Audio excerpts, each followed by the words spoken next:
Today is Wednesday, August 19th, 2020. Coming up on Roland Martin Unfiltered. Tonight, Kamala Harris.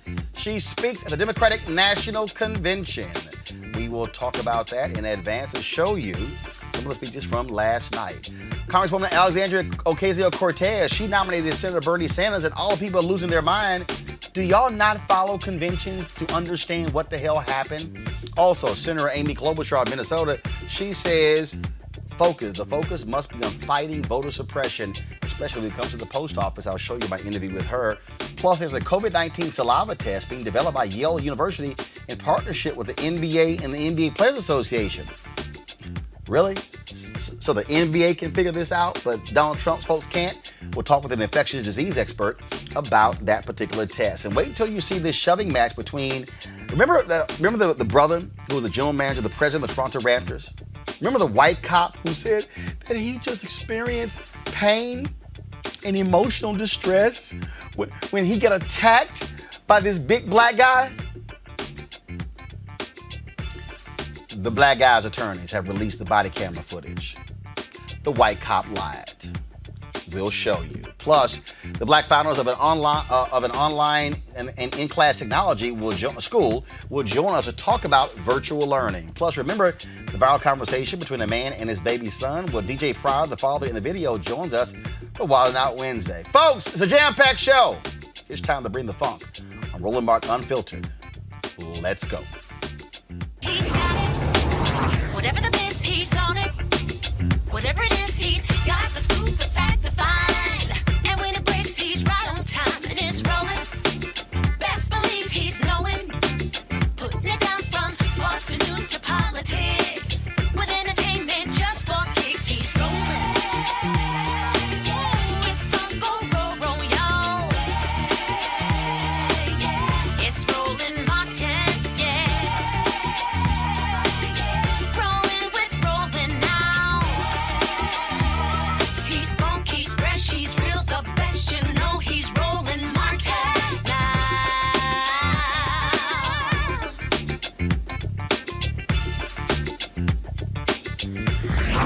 Martin. All right, folks, Democrats continue their virtual national convention. And last night, of course, the big keynote speech was from Jill Biden, of course, the wife of VP Joe Biden, who's a Democratic nominee. Also, it ended with a powerful song by singer John Legend. Things got kicked off with Stacey Abrams speaking on Leadership Night. This nation belongs to all of us. And in every election, we choose how we will create a more perfect union. Not by taking sides, but by taking stock of where we are and what we need. This year's choice could not be more clear. America faces a triple threat: a public health catastrophe, an economic collapse, and a reckoning with racial justice and inequality. So our choice is clear: a steady, experienced public servant who can lead us out of this crisis just like he's done before, or a man who only knows how to deny and distract, a leader who cares about our families, or a president who only cares about himself. We know Joe Biden. America, we need Joe Biden. To make your voice heard, text VOTE to 30330. In a democracy, we do not elect saviors. We cast our ballots for those who see our struggles and pledge to serve, who hear our dreams and work to make them real, who defend our way of life by protecting our right to vote. Faced with a president of cowardice, Joe Biden is a man of proven courage. He will restore our moral compass by confronting our challenges, not by hiding from them or undermining our elections to keep his job.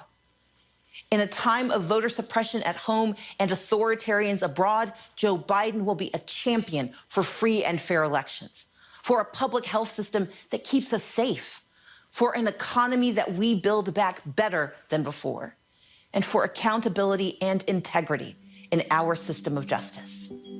We stand with Joe Biden, because this isn't just about defeating Donald Trump. We are in this to win for America. So let's get it done. Hi, I'm former Secretary of State Colin Powell. 100 years ago, a young immigrant left a dirt farm in Jamaica and set out for America. 3 years later, a ship pulled into New York Harbor and a young Jamaican woman gazed up at the Statue of Liberty for the first time. They became my parents, and they inspired me to finish college and join the Army.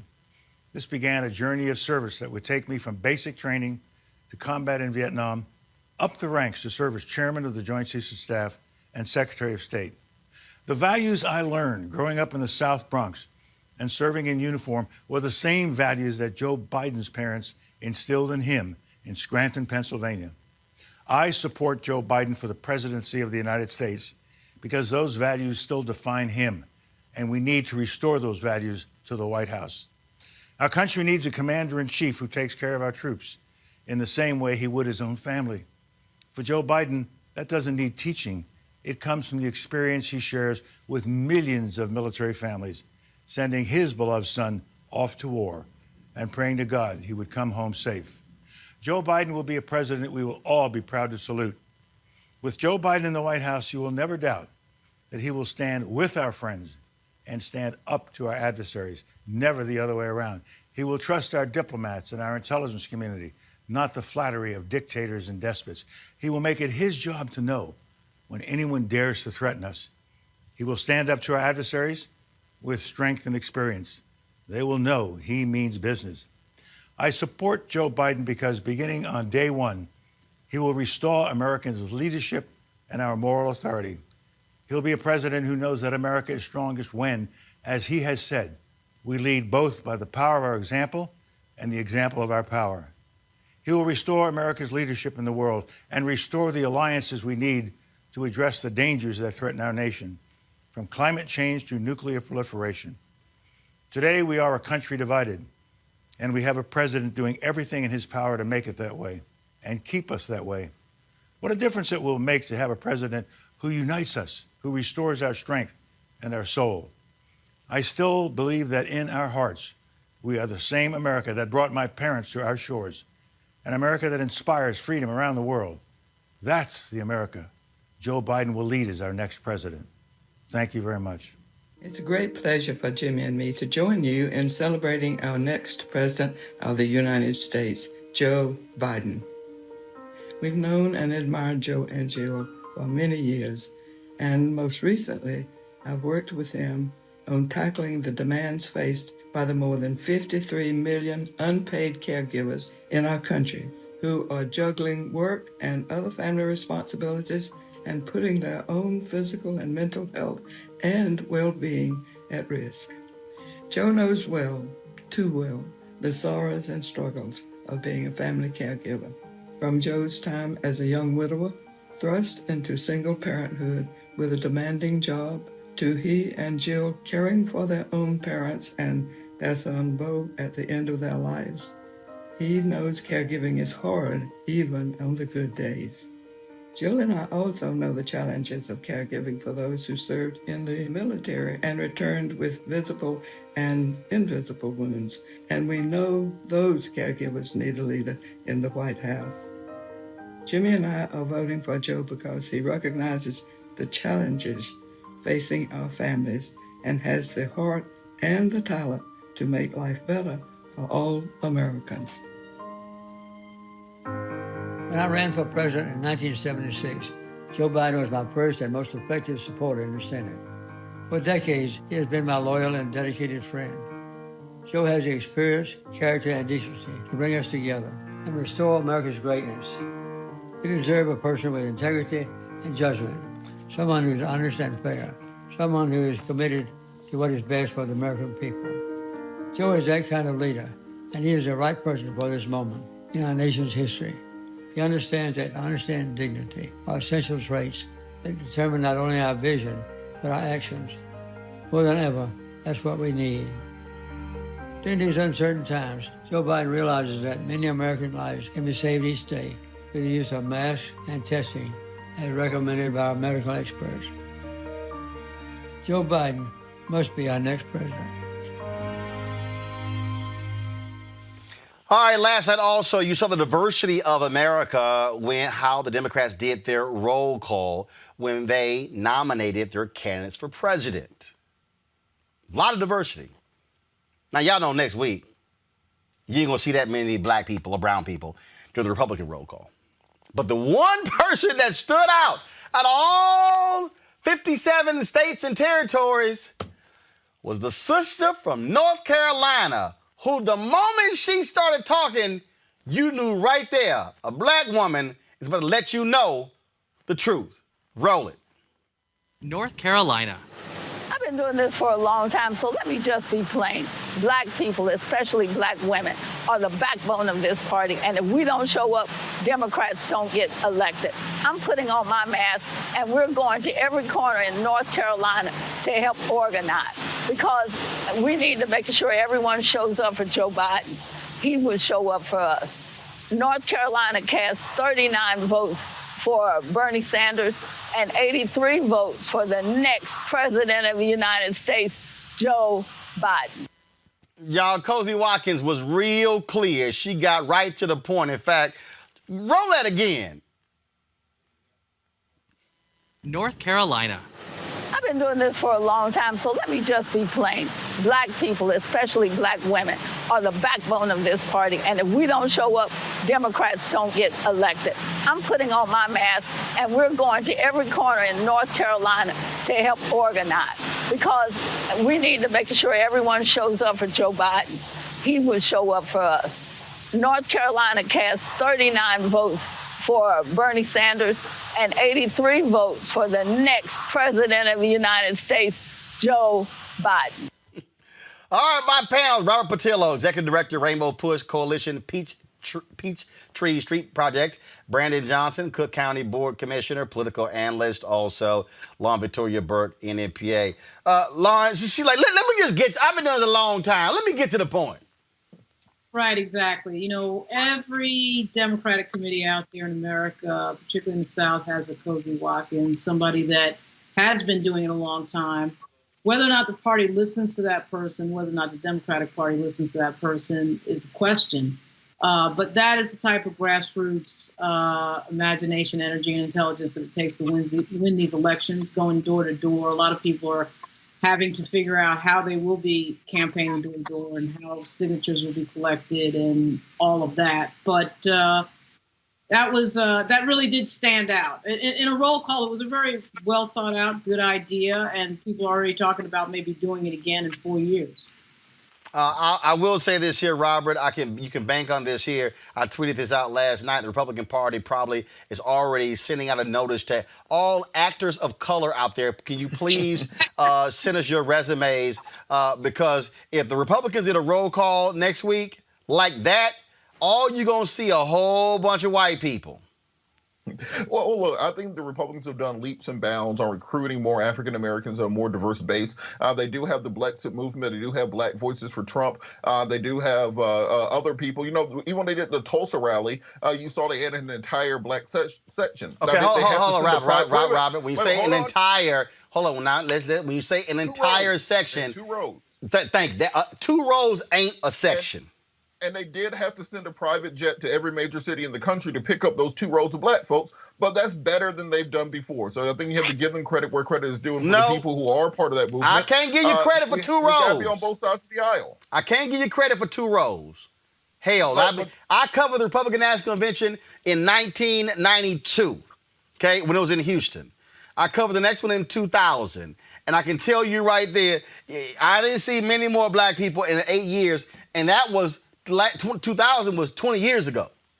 But look, I think, but to the point about Cozy Watkins, I think that what the party has to do, instead of just trotting people like her out, is listen to people like her. Anybody who's been in a county Democratic Party meeting in Brunswick, Georgia, or in Marion, Alabama, knows that that really is the backbone of the party, and I need to see her reflected in the party's platform. I know the Bernie bros are very loud and very powerful. I know that you have other diverse sets under the Big Ten of the Democratic Party, but don't forget about people like her, because those are people who are organizing. Those are the people on the county and the local level who are turning out to every single election, who are super voters, who do not miss, who will organize the senior high rise, who will organize the church, who will organize the HOA, who will organize the PTA. That is the grassroots part of the party that often gets left out when we're listening to K Street in Washington and to San Francisco and to New York about what the party platform is. Do not forget about who is really in charge of this party. Then if you organize folks like her and get them as part of the agenda and turn them out,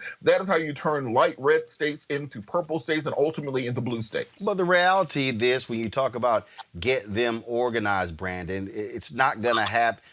The DNC is not going to organize those people. Those folks are going to have to organize themselves to put pressure on elected officials to follow through on the agenda. We're seeing all of these different speeches, and that's great. I keep arguing that's how you're going to have to mobilize people in order to impact policy. No, you're absolutely right, Roland. And I got dressed up for you tonight. I guess I could have left my T-shirt on.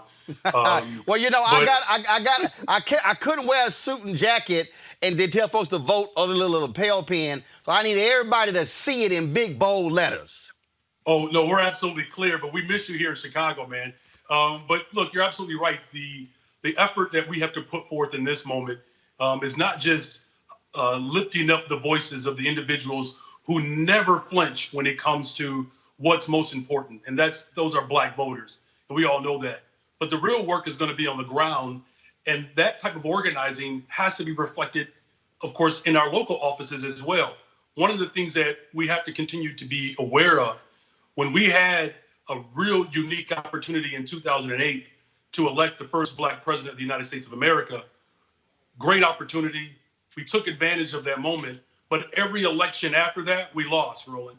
And so what we can't have happen is that we focus so much in on November and not build and develop the infrastructure that's going to make sure that we're winning county board seats, which I know we'll get into that a little bit later. But we're winning school board races. Hopefully one day we'll have an elected school board here in Chicago.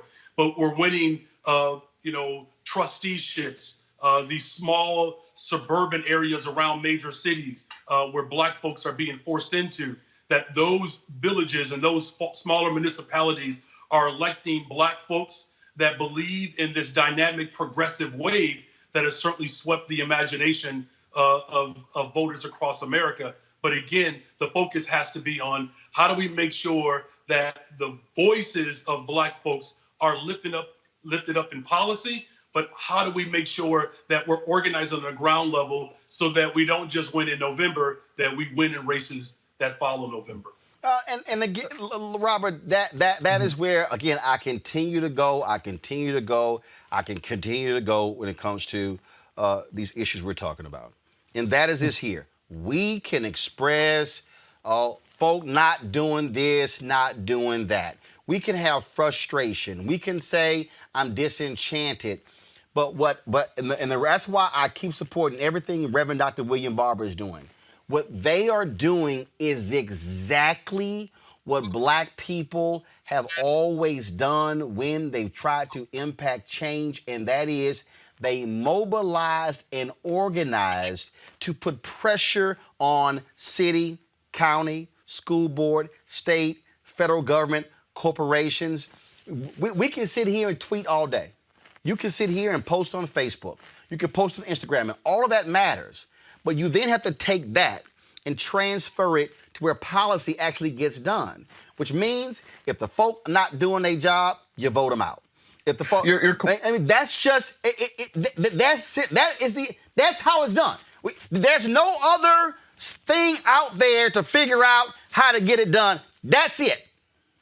You're absolutely right, and I think what we haven't seen, particularly in the Democratic convention so far, we've had a lot of these pre-recorded messages. But when we're talking about the backbone of the party, being older voters, being Black voters in various municipalities who are really doing a lot of the organizing, and who those folks, they're going to show up and vote. But have you heard the word Social Security in the first 2 days of this convention? Have you heard the word seniors in the first 2 days of this convention? Besides in passing, what is the party platform when it comes to older voters? We get distracted a lot by the, every few years we will say, oh, we're going to get the youth vote, and the youth vote never shows up. This year, Joe Biden's, media with Cardi B and getting interviewed by that. In 2004, John Kerry was Puff Daddy and Vote or Die. 1988, it was Rock the Vote. We're always debating whether or not this youth vote will show up, and it doesn't. But we know the senior vote is going to show up, so we need to make sure we're putting policy proposals in place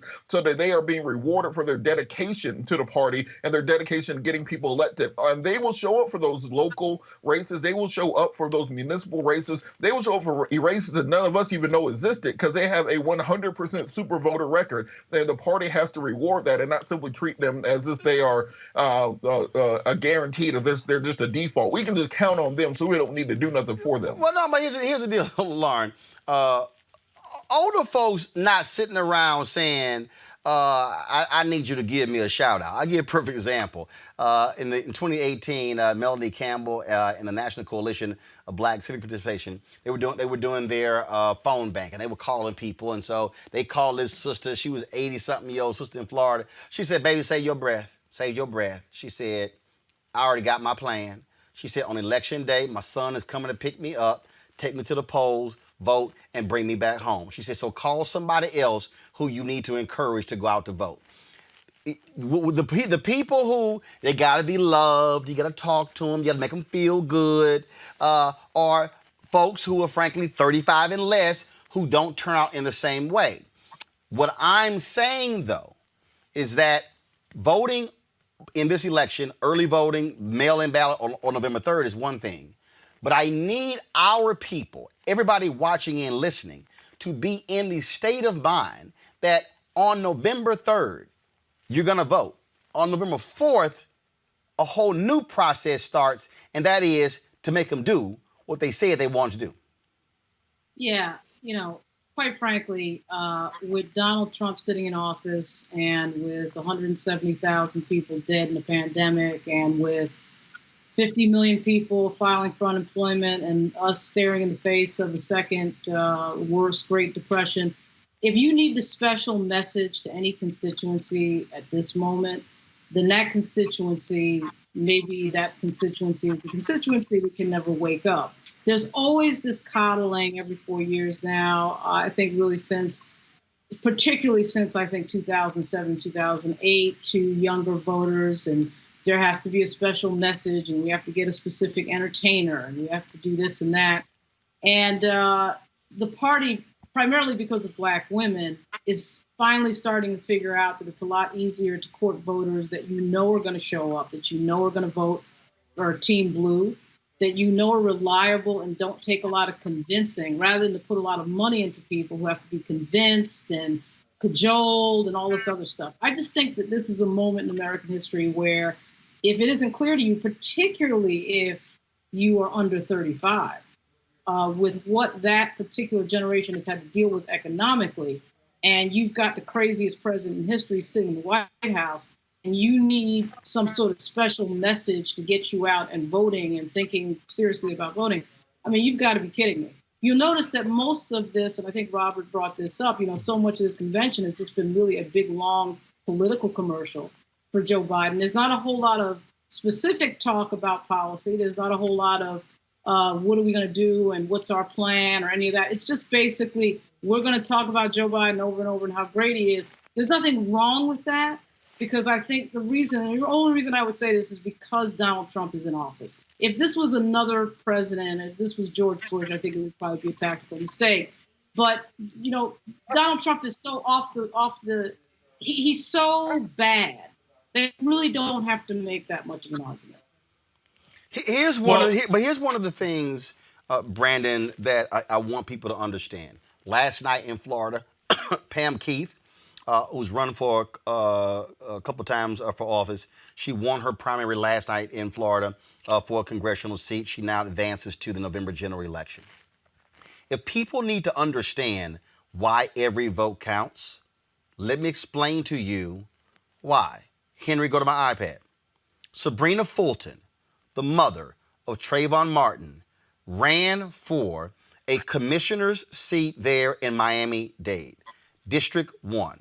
She was facing Miami Gardens Mayor Oliver Gilbert, okay? 34,000 votes in that race. 34,000 votes. 34,027. Folks, she lost by 331 votes.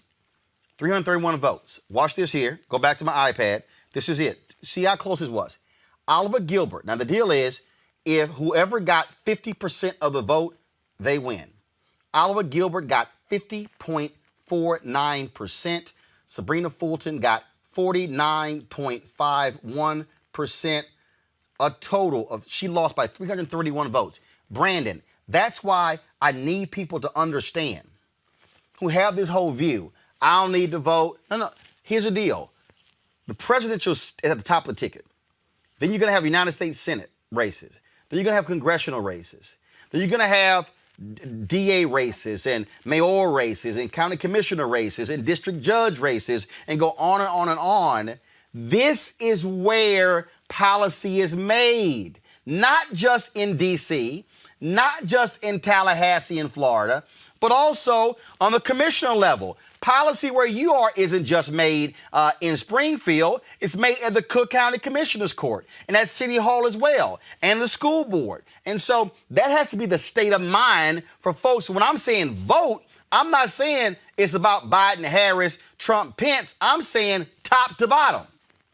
Well, that's right. And this is why, I do reject the notion that younger voters are not activated and conscious and clear. In fact, they are quite conscious and clear. It's why there's incredible protest and uprising that's breaking out all over the country.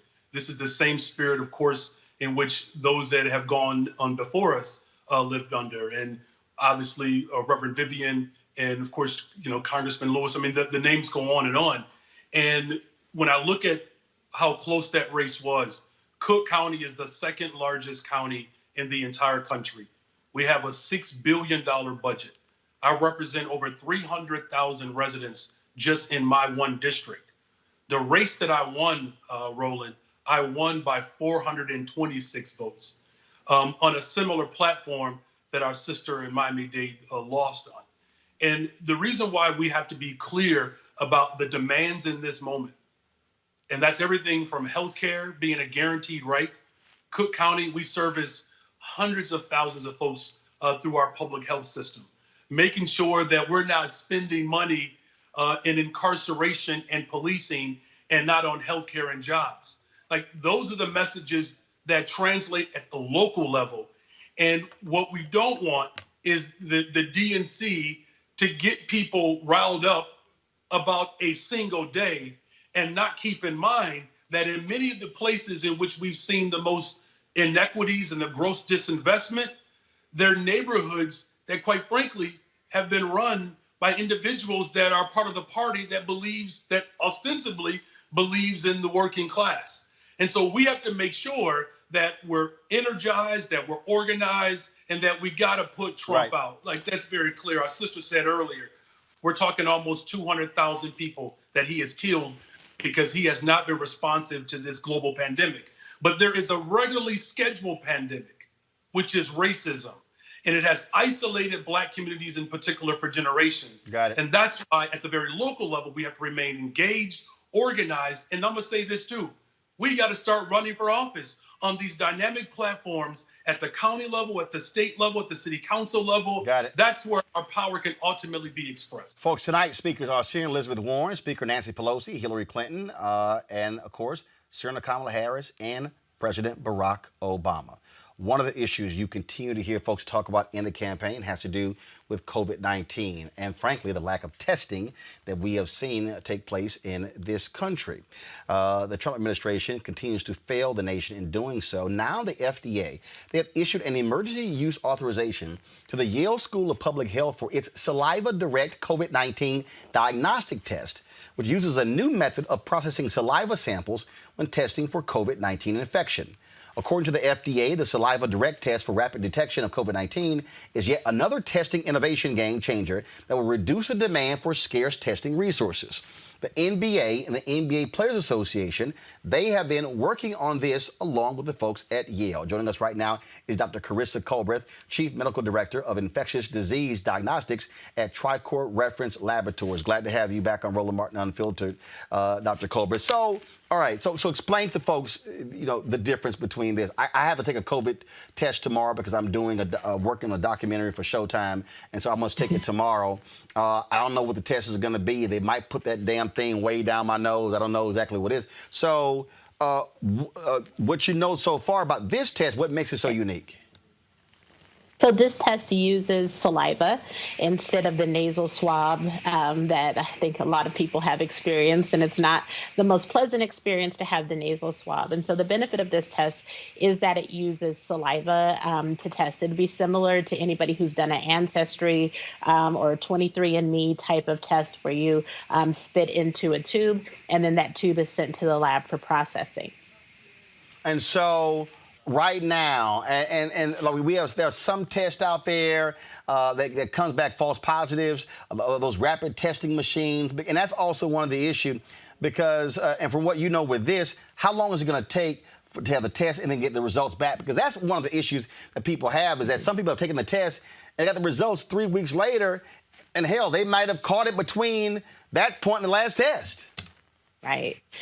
So, that's been one of the interesting pieces of the communication related to this test.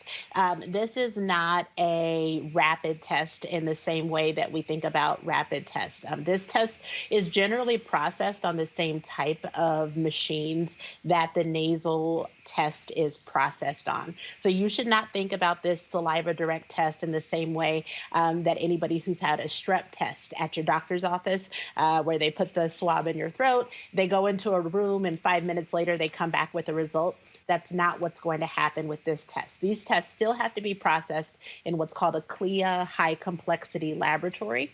And so I'm concerned that we are going to face the same type of testing challenges that we've been facing with the nasal swabs. I think this is a good innovation forward to using saliva, but it doesn't quite get us to the rapid diagnostic that would provide immediate results to the patient that's, say, in the doctor's office waiting for a result. That innovation is yet to be identified. We're now seeing more of those type of tests, those type of rapid tests are being approved. There was another FDA approval that just came out today for another rapid test. I think we need many more of these rapid tests that can be in doctors' offices, in nursing homes, in emergency rooms, urgent cares. Those are the type of tests that we need that are close to the patient, and we don't have to send the test all the way to a laboratory and then wait days to get results back. So the issue that we're having is not really with what tests you take, but it's the processing of tests. The processing of tests has been the challenge that we've been facing from the beginning. We've been facing supply shortages. We've been facing shortages with the swabs. So the saliva test is incredibly helpful because now we don't have to depend on a swab, but we still have to get that saliva sample to a laboratory. It still has to go on a machine. And the other thing we have to point out here is that we have highly trained clinical lab scientists that are running these tests. And our scientists have been working day and night to get these results out.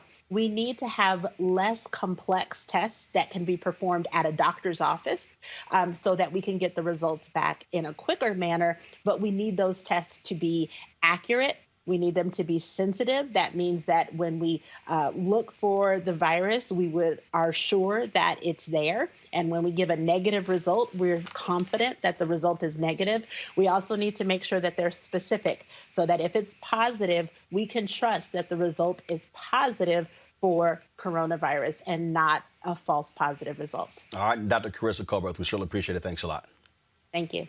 All right, folks, let's talk about one thing that did happen last night at the Democratic virtual convention. I really let me parse this as best I can. I'm really tired of stupid people. I'm just really tired of stupid people. And last night was a perfect example of people who don't really follow this process. I remember last night, Delaware, they passed. People like, oh my God, what are they doing? And I'm like, y'all, this happens all the time. The home state of the person who's being nominated for president, they let that state go last to put the candidate over the top. I was like, well, y'all calm down. People were literally acting like, oh my God, why is Delaware skipping? Okay. So Congresswoman Alexandria Ocasio-Cortez, she spoke last night for 60 seconds. And people acted a fool because she said this. In a time when millions of people in the United States are looking for deep, systemic solutions to our crises of mass evictions, unemployment, and lack of health care, en el espíritu del pueblo, and out of a love for all people, I hereby second the nomination of Senator Bernard Sanders of Vermont for President of the United States of America. That's it, y'all. That's what she said. And the folks at NBC News put out this tweet, oh my God, she did not talk about Joe Biden. Hours later, NBC News released this. Editor's note and clarification. Ocasio-Cortez was asked by the DNC to second Sanders' nomination. The nomination is a procedural requirement of the convention. Ocasio-Cortez has previously endorsed Biden, and her speech was similar in length to other nominating speeches. Y'all, they put that out 3.5 hours afterwards. Lauren, this shows stupidity.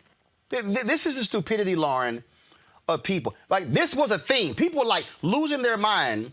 And this is also what happens. And again, I don't know who the hell was running the social media at NBC, but clearly was somebody who doesn't know what the hell happens at conventions without realizing that people who get delegates, deals are cut where they still get, for the record, to get their delegates, and they tabulate them. And typically what happens is after the first ballot, there typically is somebody to say, I call to make it unanimous. Then the delegates vote. They make it unanimous who the nominee is. It shows the stupidity of people who are always trying to find something. Oh my God, Ocasio-Cortez, she didn't talk about Joe Biden. Yeah, well, I mean, we do live in a world where our technology, our social media technology rewards people who come up with the bombastic get, so obviously I know there was a discussion at Twitter about removing the like button, and that may have been in part because that has motivated people to post things that are not true before verification, post false information, post information that they have no expertise in, all for the attention of the retweet and the like button. I mean, so I think a lot of what drives these little silly moments of, wanting to sort of run to social media and post something and the excitement of it, and it's inaccurate, and then you get embarrassed later on. And we've seen many very interesting examples side by sides where, somebody has sent something out 2 years ago and then they contradicted. I remember the Sean King example recently where he had just, basically wrote the opposite of something. And that's what social media, I think, drives a lot of people to do. Unfortunately, it impacts what is, generally considered to be, legacy journalism, which is supposed to be built on fact checking and being careful about what you put out there. But, unfortunately, legacy journalist organizations are trying to keep up with everybody on Twitter who's just putting stuff out there. So it's just it's a race to the bottom, and the casualty is accuracy. Anytime you have speed and you have complicated information, the casualty will always be accuracy. But it's just basic. It's just so basic, Robert. And these people, again, they act a fool. They get all upset and like, oh my God, how dare you? And and what she does is she said, y'all, this is what it was. And again, people, it's like they're so quick to try to find the gotcha moment. This is where credible people have to go, can y'all calm down? This is what's going on. I had to do that about 3 or 4 times last night where people were like, oh my God, I don't understand what's going on. Like, this makes no sense. And I'm probably, because y'all probably don't even pay attention to this stuff all the time. So chill. Well, look, this is why Donald Trump won in 2016, because he was able to control the news cycle, understanding that nobody pays as much attention to the fact check as they do to the initial impression. What they were trying to do, look, the convention was pretty boring. They were up against LeBron in the first round of the playoffs. So I think they were trying to spice it up by creating a reality show drama situation in an otherwise mundane convention. Who's the young, sexy, rising star that we can get some media attention from and get some clickbait to? What the song came out a few years ago, 100 likes, they'll do anything you like for 100 likes. They are trying to get that sort of attention for an otherwise mundane task that's not getting great ratings, and so they try to create a story. It's reality TV media. It's no different than the Housewives or Love and Hip Hop or anything along those lines. If there's not a storyline there, you create the storyline through the media. Trump has been the master of manipulating this. He's been the master of getting free media. I think the last media cycle or last campaign, he got around $3 billion in free media because he knew that just by putting out a tweet, he could get more attention and more eyeballs on him than by doing $1 million ad buy. And the media is falling directly into it again. And I think the media has to, at some point, be held responsible for the fact that they keep giving free ad time and free advertising to the shiny candidate instead of doing some real media and real journalism to get to the truth. It's just basic, Brandon. It's just basic. It's like if you know the deal, it's basic. Yeah, it kind of reminds me of when you got to watch a baseball game with someone who doesn't watch baseball, and you got to explain all the different rules. Look, I think at the end of the day, too, people being sheltered in place, folks are paying more attention now than they have in the past. But I think to your point, when the media gets it wrong, it certainly continues to give fuel to a tyrant in the office of the presidency, and as more fuel is given to him, it certainly shines more attention on his space and away from what's most important. I would say this, though. I really wish that Congresswoman Ocasio-Cortez would have gotten a little bit more time to speak last night, because I actually believe that she represents the future of our party. Dude, and you know what? She's not worried about Democrats- last night. She ain't worried about last night. She ain't worried about last night. Here's the deal. Congresswoman Ocasio-Cortez could actually go on her Instagram page, her Facebook page, her Twitter page, and have more people watching than who watched last night. No, look, I don't disagree with that. What I'm saying, though, is it's not just embracing her style. It's about a recognition that right now you have party leaders that are more interested in recruiting disgruntled Republicans, where I think we have an opportunity to grow our space, particularly within our Black base within the party, within our youth base, the progressive space in the party, and that she represents a voice and an ideology that reflects the values of today. Look, the people not understanding, certain parliamentary or convention rules, yeah, that's frustrating. And it's also more frustrating when the media gets it wrong. But what I would say, just to offer some perspective, that where the party needs to continue to go and grow, that wave has swept through this country. No, actually, it's just one example of that. No, but it's not. It's not. And this is where I'm going to push back on you on that one. Here's the deal that Democrats have to understand and accept. Every district in the nation is not the same as her district. The reality is this. The Democrats took control of the House in 2018, not because of these super progressive districts. They actually took control because of moderate districts. For instance, Congresswoman Lucy McBath barely won her district. She beat Karen Handel. Right now, they're running neck and neck. That district is not a super progressive district. The district in Georgia, same, Sanford Bishop, same thing, not super progressive. So a Sanford Bishop has to take different positions because of his district than Congressman John Lewis did, or even David Scott or Hank Johnson in theirs. And so we have to, I think we make a mistake that, first of all, congressional districts are 700,000 people, okay? So the reality is Ocasio-Cortez represents, there's a constituency that is far left progressive, no doubt. But Democrats cannot have a majority if they only appeal to the Ocasio-Cortezes of the world. They have to have far left and moderate or centrist Democrats, because you have to win based upon the contours of your congressional district or your state.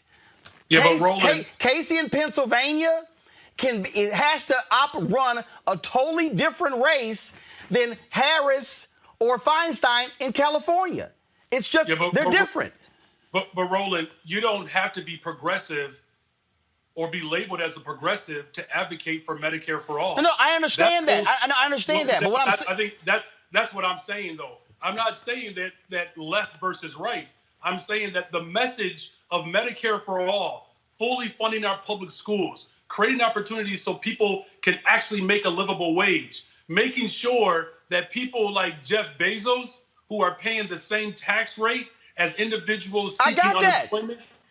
That's what I'm saying. But here's the deal, though. You can't. But you actually can't have everyone saying Medicare for all when the very unions that support Democrats were the ones who were saying to Warren and Harris and Sanders, "Yo, back the hell up," because we fought hard for those benefits. See, this is the struggle, Robert, that I think that again, as I look at the Democratic Party, the reality is this. The Democratic Party has a much larger tent than the Republican Party. Democrats got to keep a whole bunch of people happy to win. Republicans, you're either right or far right, that you so right you come back left. I mean, that's the deal. And so the Republicans have it much easier in the Democratic Party because the Democratic Party has an Ocasio-Cortez and a Joe Manchin and a Casey and a Bishop and a McBath in the same district. The right, Jordan, Rubio, Cornyn, I mean, you pretty much know what they said. That's the difference here. And I think a lot of people don't understand those distinctions of why you got to have this mix of people who are speaking on the Democratic side. Well, you know, the Democrats are the big tent party, and that's part of the balancing act that has to happen. Well, look, we have 4 black folks on this panel right now. I guarantee we are all at different points on the political spectrum, but generally vote Democratic. So me being from Waverly Hall, Georgia, growing up in a rural community, I'm pro-Second Amendment, pro-life, Southern Baptist, believe in individual responsibility, small government, economic conservatism, but still vote Democratic. So you have to you have to put that on the same spectrum with the people who live maybe in Manhattan or Brooklyn or San Francisco who have a completely different reality. And so they believe in different policies. People in the South aren't going to believe in big government solutions to everything, but they still believe you should have a social safety net and strong union jobs and a political system that works for the least of these. So that is part of the difficulty. That's why you have to mix in a John Kasich, a Colin Powell, Cindy McCain, and also a Bernie Sanders, Elizabeth Warren, and Ocasio-Cortez, and put that all into one tent and create a governing majority. You're right. Republicans have been completely they are running directly on rhetoric because, well, fundamentally speaking, Donald Trump is not governed as a conservative president. Nothing about his policies have been conservative.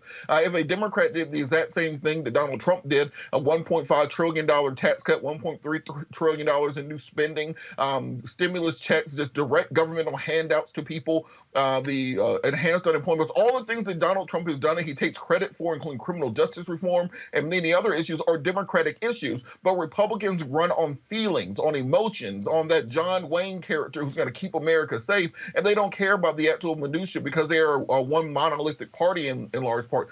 Democrats, on the other hand, have to appeal to a larger, broader base and ensure that everyone is getting something, but at the same time, that means nobody's going to get everything that they want. And Lauren, here's the deal. And look, you spent time in the halls of Congress, and the perfect example. I've had Democrats tell me this. They said, look, even if we're in the majority, we don't start an issue with 200, 205 votes, and we just got to pick up 13 to 18 more. They said, no, we actually start with about 180, which means that you take an issue, you start with 180. Even when you're in the majority, they got to work to get the other 38 necessary to pass, which is where the Democratic compromise comes in. Remember, the Affordable Care Act, I think people forget this here. President Barack Obama had a Democratic House and a Democratic Senate. But you had people like Lieberman and others who damn near were negotiating like Republicans, and that's what held it up in 2009. And it wasn't until Ted Kennedy died, and then Scott Brown wins in Massachusetts, and then they had to Nancy Pelosi was like, no, we getting this done because they did not have much time. That's the difference between the parties. And I think a lot of folks, people I've seen even commenting out here, don't quite understand the nuances when you start getting inside of politics in the party. Go ahead. The Joe Lieberman point is well taken, but remember, you also had Barack Obama, who in his heart of hearts was a corporate Democrat who did not believe in the public option, did not want to fight for the public option. And the way the Democrats negotiate is a very lowest common denominator style. When Mitch McConnell negotiates, he goes for the most he can get and then goes down. When the Democrats negotiate, they go for the least they can get. Now, Pelosi's been changing that in the last maybe 2 years, but still.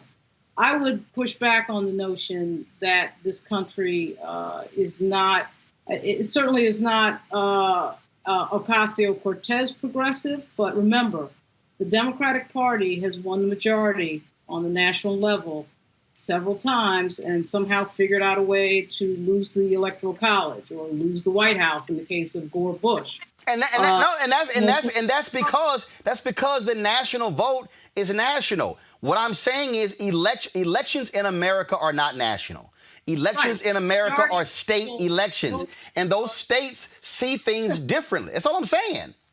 I know it, but the majority of people voted for Brand Blue.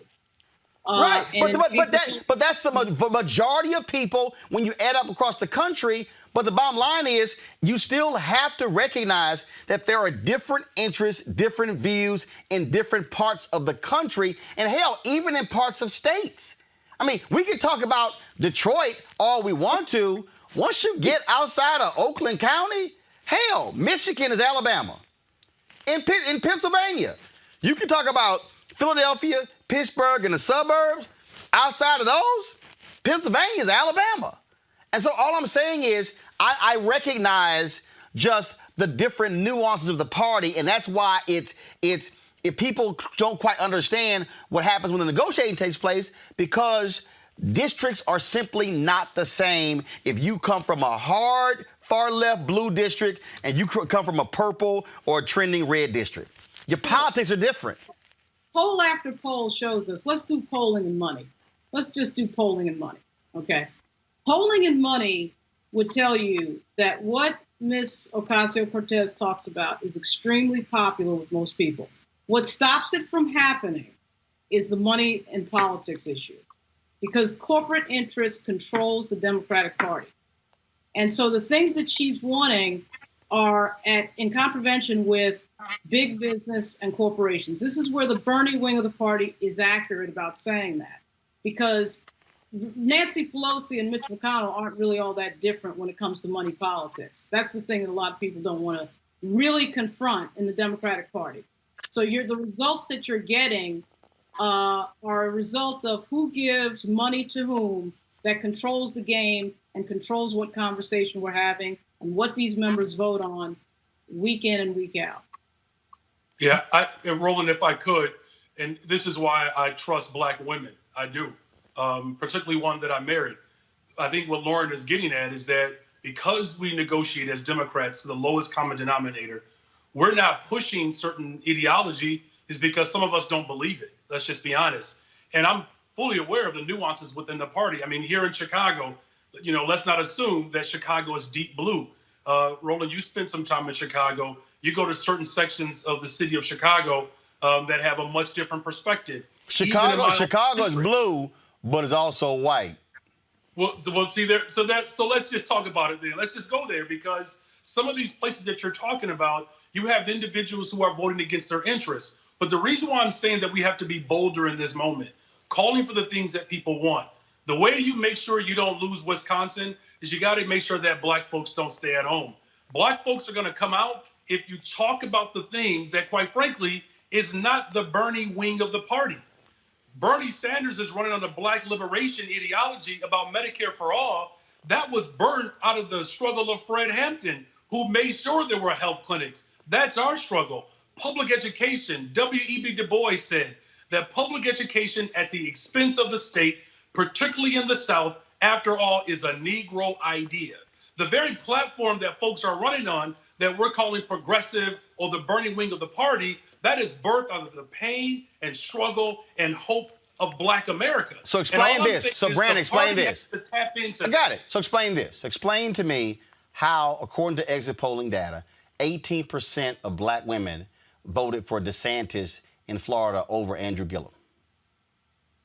So look, white supremacy doesn't just live in the house of white folks. No. But here's the deal. But here's the deal. I'm trying to answer. Hold up. But here's the deal. When you start breaking out, one of the theories is that you saw a significant number of Black women who were mothers of children who were enrolled in charter schools and who were getting those opportunity scholarships who opposed Gillum's position on that. Again, here's my whole point. There's no group that hates Republicans more than anybody else than black women. There are in Ceek City out of their own mouths when I met with them. So that's a perfect example of what I'm talking about, was that when you start looking at how voters make decisions. Now, some have said that's an outlier exit poll, but here's the deal. What was driving that? What happens is, and I think the same thing, we're seeing this here. Why did 13% of black men go for Donald Trump? Why does the White House think that they can get 20% of black men to support Trump in 2020? To Robert's point, how do you also speak to various people? All I'm saying is that when we start talking about different people and they speak for these different people, I'm just cognizant of the fact that there are different constituencies within the Democratic Party, and it's harder for the Democrats to coalesce around getting certain things done because they have far more voices inside of their tent than the Republicans do, where it's much easier because pretty much, like I say, you're right or you're far right. Brandon, go ahead. Well, when Dr. King was assassinated, he also had a 33% approval rating at that time. And his approval rating within black communities was harsh. Look, I can't explain in an hour program or 2-hour program the impact that white supremacy has played and has impacted on all of us. What I'm recognizing, Roland, is yes, that there are different degrees in which we discuss and debate these issues. I'm from a family of 10 brothers and sisters, right? We fight all the time over the Thanksgiving menu, and it's the same menu every year. So I'm very clear about that. What I'm saying, though, is if we're going to transform this country, we have to continue to organize at the local level, like you're saying, but we cannot be afraid to say out loud that wealthy people have to pay their fair share in taxes. Of course. I think to Lauren's point, that you have parties that have been capitulating not just to the right, but to the interests of corporations. Yes. That is not necessarily a message of progressivism. In fact, when they also did exit polls, they also showed that Trump voters were also voting for Bernie Sanders. Some of the stuff I can't explain, right, Roland. No, I can. I can't. 25%. Because Bernie Sanders, for people, represented the same thing as Trump. I just want to tear this sucker up. And there are people who want to see that. But the other thing is this. But Roland, you also had Governor Wallace and Dr. King vote for the same person, John F. Kennedy. This is America. I get it's that. All very And that's what I'm saying. And what I'm saying is when I'm looking at who's speaking and who isn't, I am taking into consideration the reality when I look at two parties, who's in both parties. There are a lot of Democrats who hate to hear from Joe Manchin. But guess what? When it gets down to the nitty-gritty, you sure as hell want that Joe Manchin vote. That's just it's just one of those games that you got to play, and that's what you're dealing with. Folks, I talked to Senator Amy Klobuchar earlier today about what's happening with the Postal Service and the issue of voter suppression, and here's our conversation. Senator Klobuchar, it's quite interesting to watch what is happening with the United States Senate. You have this drama with the post office. You've got the Postmaster General now telling Speaker Pelosi, look, I'm not gonna sit here and just put these machines back online. I mean, this is outlandish. That's what's going on in this country. It is absolutely outrageous. One, because that's how a lot of us are going to be voting, and of course they know that. Two, more and more people during the pandemic are getting their medications. They get their documents that way. Veterans use the post office overwhelmingly. We've got people who are waiting to get a letter from their grandma because they can't go visit them. It's an outrageous thing. So the solution is not to trust this guy. Let's start with that. The solution is to do what Speaker Pelosi has done, which is call back the House for an emergency session to pass a bill to set strict rules of delivery and other standards for the post office, and then to put the funding in that we should have done months ago, but Mitch McConnell has stopped the bill from advancing in the Senate. I'm ready to go. I can literally take this laptop with you on it and take that to Washington, D.C. and do all my work there. because we should be back in session and he should be calling us back in session. Well, and what we're looking at here, I mean, this is just real simple. What we're looking at here is, I hear all these excuses. Well, we've had low volume because of coronavirus. But anybody with a brain that knows, because we saw it in Minnesota, where they said that was a dramatic increase in mail-in voting. We saw it in Wisconsin. We're about to have an explosion of mail. And so anybody looking forward would say, hey, if you're going to execute this, you don't take anything offline until after the election, because we're about to see an uptick in mail volume. Exactly. I mean, you don't have to be a postmaster general to understand this. It is a ridiculous situation because we've seen it. Ready for this one? Republican primary in Maryland. Over 95% of Republicans voted by mail, despite what the president is saying. People are voting by mail all over the place. It's 60 to 70%, double in my state, more than double what it used to be. And we see that all over the country.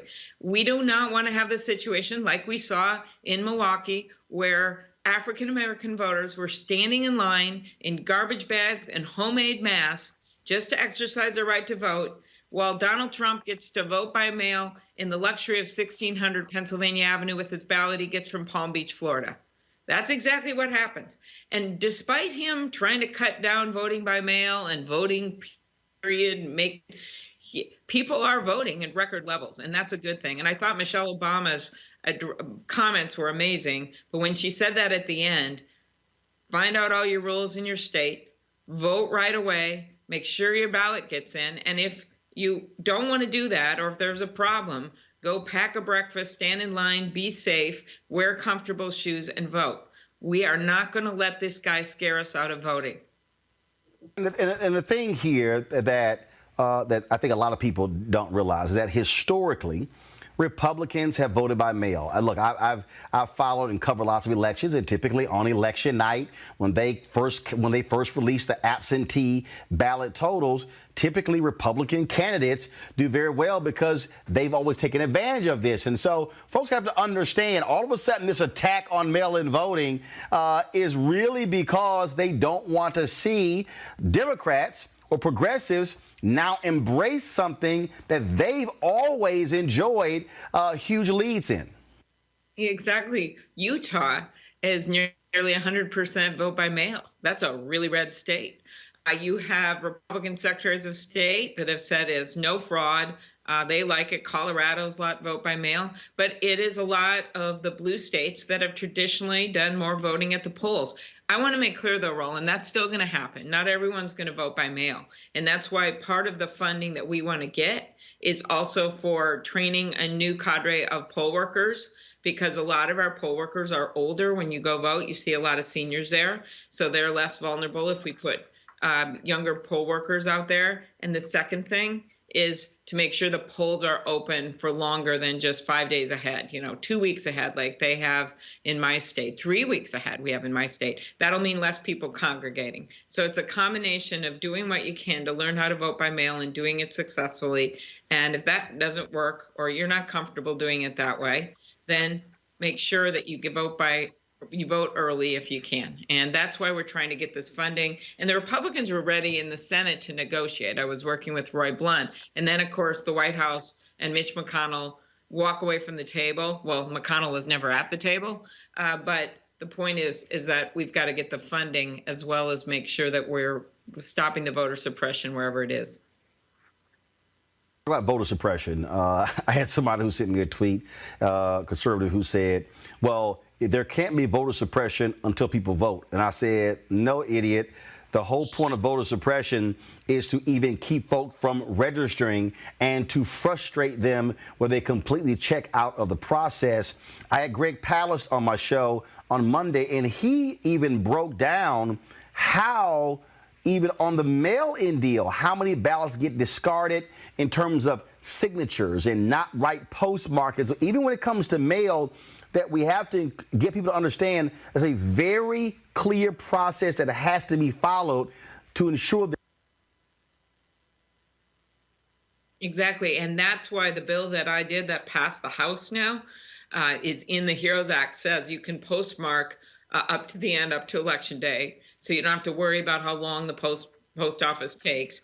But the second piece about this is that's what happened to Stacey Abrams in Georgia, right? And I'll quote her. She went through, when just because you don't go to a meeting for a few years at the chamber or at any kind of a local government meeting, you don't lose your right to assemble. And just because you don't speak out or read a newspaper for a little bit, you don't lose your right to a freedom of press. And just because you didn't vote for the last election shouldn't mean that you get thrown off the voting rolls and lose your right to vote. So that's been going on. All of these signature issues should be resolved in favor of the voter. And it's just more reason that people follow Michelle Obama's advice, and that is make sure your ballot is received and make sure you get it done, because there's a low level of trust for good reason with Donald Trump and what he's doing right now. One of the things that obviously folks are looking at is Democrats have to pick up a net 4 seats in order to take control of the United States Senate. Of course, there are a lot of Democrats who assume that Senator Doug Jones will not win in Alabama. He disagrees with that. But when it comes to these targets, Arizona obviously is one of the places folks are looking at. North Carolina, critical seat as well. Same thing in Montana, and then Iowa and a few others. And so, from your vantage point, in terms of what do you think is looking like, how many seats Democrats could potentially pick up if folks turn out and they win? Yeah, this isn't just me talking, it's the polls. When you look at the numbers right now, all those states you identified were either even or ahead, or it's within the margin of error. We've been doing incredibly well, of course, in Arizona. Mark Kelly, Gabby Giffords' husband, with Governor Hickenlooper in Colorado, Montana, Governor Bullock in Maine with Sarah Gideon. You go down to Iowa, just south of the border here, the farmers have been really hit by the economic decisions of the Trump administration. And that is a race that no one thought we could win, and we're doing quite well. North Carolina, Georgia, let's stretch the map more. Georgia, with our friend Reverend Warnock, and with Ostap, the other candidate, there's 2 seats open there. Then you go to Texas. Anything is possible with the way Biden is doing right now. Biden and my friend Kamala are doing right now in the polls. And so that's why people have to remember Ruth Bader Ginsburg, that Supreme Court seat is on the ballot, right? She's going to retire. And she has been hanging in there so strongly for so long. That is on the ballot. Criminal justice reform is on the ballot. The economic fairness and getting broadband to rural areas and doing everything that we have talked about on childcare and minimum wage, all of that, it depends not just on the White House, it depends on the U.S. Senate. So people not just vote at the top, they have to vote all the way down the ballot. Also, what messaging needs to be very explicit to white voters? And this is why. Since 1964, Democrats have not exceeded 42% among white voters. In the Midwest, only 36% of white men are supporting Joe Biden, Kamala Harris over the Trump ticket. What often happens when we have these conversations, people talk about, what we must do to target the black vote? What must we do to target the Latino vote? Well, in this conversation, what should Democrats be saying specifically to white voters, especially white men in the Midwest? You talked about those Iowa farmers, those dairy farmers who've also had to file for bankruptcy in Wisconsin because of Trump's tariffs. It goes across the line. What are you saying? What are you saying to white voters specifically about this ticket and what they must do? 53% of white women voted last time for Trump. What should the messaging be directly to white voters? Right. So, as you know, in my state, I've been able to pick up votes from independents and moderate Republicans at every single election in a big way. And what I think is, first of all, you reach out, you go there, you say to some people who voted for Trump, a lot of my state had like a 1.5% Hillary victory, right? And you say, look what's happening right now. This guy isn't competent. It's not helping you. And he also doesn't have any compassion, and he's dividing our country. It's a pretty hardcore message. And Michelle got at some of it, actually, when she talked about, remember when she said, he's just not doing the job right. It's a kind of a common sense argument. Then the other piece about this is that I thought the guy in the video, I loved the roll call last night. I loved when it showed the diversity of our nation. It showed America as it is, as opposed to how Donald Trump talks about it. But the one guy in Ohio, the union guy, when he stood up and he goes, he's in the middle of that field. There's kind of a pole sticking out from under his overhead. And I love these videos because everyone made them on their own. And he says, every time Donald Trump, workers get screwed. And so I just think those direct, and I don't even call them messages, those direct truths from working people, whether they're white, black, people have gotten hit by this guy, and we got to make that case. He tries to divide us on race all the time. We know that, but we've got some economic truths that bring all of us together. And that's why the speech I gave was about crossing that river of our divides and remembering that unity isn't like, so what? Okay, unity. That's not the purpose. It's not settling. It's not like the lowest common denominator. It is a means to get to where we need to get, which is increasing the minimum wage, all those things we've talked about. And that is just as appealing to those workers in Ohio as it is to African Americans in Maryland. I mean, it just is. And so that's why I think the message has got to be one of unity. And that's what Joe Biden uniquely qualified with Kamala, where every little African American girl is going to be able to look at her on that stage tonight and say anything and everything is possible. I would hope that Democrats would be as explicit to point out how Donald Trump's his attack today on Goodyear, that impacts one of the largest employers in Ohio. Exactly. And that Sherrod Brown would be a good person to put out there talking about these things, just because we've got workers that have been hurt by his policies. And when he passed that tax, remember that thing, that's his signature, $1 trillion in debt, putting us in a really bad place right before the pandemic. When he did it, he went down to Mar-a-Lago and had a whole ballroom of his best friends there. And these are his words, not mine. You just got a lot richer. To me, that's Exhibit A, because I can tell you that guy in the field in Ohio and those farmers in Minnesota, they were not in that ballroom. So we have got to make the case that he doesn't have their backs. Absolutely. Senator Amy Klobuchar, we surely appreciate it. Thank you so very much. And I'm sure we'll keep putting pressure on and trying to get folks to focus on voting over the next, actually less than 80 days, 76 days before Election Day. It is. Thank you for having me on again. All right. Bye, Roland. Thanks a lot. Take care. Robert, real quick, the reason I answered that last question there, because I said the same thing to Senator Bernie Sanders a year ago. Candace loved talking to black people, loved talking to Latinos, love talking to women. I'm like, you know what? Damn no. Don't give me that identity politics stuff. White people have white interests. And I think there has to be very specific and clear messaging to white people by candidates.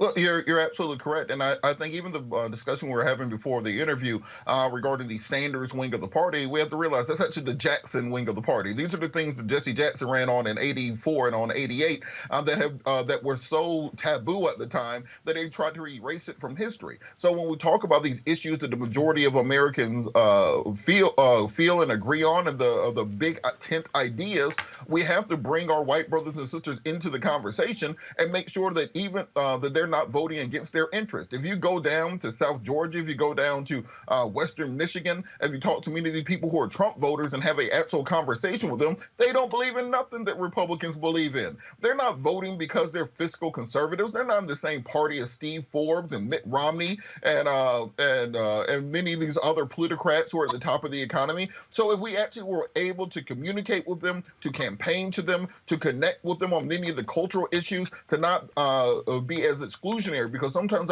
I feel like progressives and members of the Democratic elite will look down on people who are not as intellectually pure as they are on some issues. Those are the folks who are going to fill out the rest of the electoral map. So Democrats can either decide they want to just be the president of the big cities. I'm going to be the president of New York, San Francisco, Chicago, and Atlanta, or they can say I'm going to be president of the United States and get out there and actually work for those middle-class white votes who were voting for Bill Clinton in '92 and '96. 2006, who did turn around and vote for Obama in 2008 and 2012, and who have felt alienated from the party, because once you have an actual conversation with them, you can convince them that they will agree on many issues that you agree with, and it's a cultural dynamic that separates. This is real easy, Lauren. Probably the last election, 71 and 72% of the total electorate were white. This election probably will be the first time it falls under 70%. So the bottom line is this here. When you're running for president, you're talking to white people. And again, I think Democrats have to be far more explicit when talking to white voters. Yeah, I mean, I think that they haven't necessarily been, some of these issues don't necessarily break to race. I mean, everybody, generally speaking, wants the same things. They want to be able to earn enough money to buy a house, support themselves, support a family, pay for child care. Some of these things are not breaking to race. The person who broke things to race when he got into office is Donald Trump. And he's the one with all this is your last chance, and saying directly to white folks. Basically, he took the veil off of the Southern strategy and just talked openly, directly to white people specifically, right? So, I mean, I think that Barack Obama, even though the Democratic Party has not won the majority of black voters since, Jimmy Carter, I thought Obama actually did a fairly good job winning the percentage that he did win.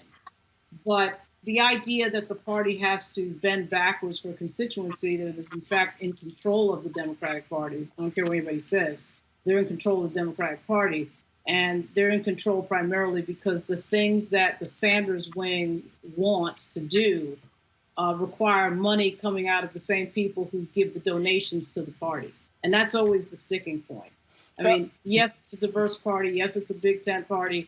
But when you go down issue by issue, I don't care if it's gun control, I don't care if it's abortion, whatever it is, you're going to find that where the money goes, the votes and the attention from the party leadership goes. But here's the deal, though, Brandon. For me, I'm not trying to bend over backwards for them. I'm simply saying that if you make explicit appeal, you got to put some stuff on the table. You got to be frank. And I think what often happens is Democrats, they aren't frank when they are really breaking this thing down. And I'm saying, I remember in 2008, there was this great video of some union organizers, and they literally said, point blank, they said we had to have some frank conversation with our white union brothers in Pennsylvania, Ohio, and Wisconsin. And they literally said to them, black people have been carrying Democratic parties. You white union workers, you are going to vote for this black man. And it was a very clear discussion. And what I'm saying is, you got to put whiteness on the table and not go, oh, we're talking to workers, we're talking to voters, but over here, black preachers. You got to say, hey, I met with a group of black preachers, I'm meeting with a group of white preachers, talk to white preachers about white voters in these issues. That's what I'm talking about. Well, I think to that point, Roland, as Robert indicated earlier, and I said at the beginning of the show, is that you have voters that are constantly voting against their interests. I had a chance to travel around the country a little bit as a surrogate for Senator Elizabeth Warren. And what's very glaring, and I'll be very candid on your show because I know we can, white folks are living horribly, man, across this country. In fact, that's proven. There are more white children born into poverty than black children. Now, of course, there's a higher concentration of black folks because there's less of us. White poverty is severe. And if we're going to have that frank conversation, we have to talk about the fact that there are white folks that are living in abject poverty, and that poverty that they are experiencing and their feeling of isolation, it's not that much different than the poverty of isolation in places like Garfield Park, where I represent on the west side of Chicago, that has been described as a developing nation.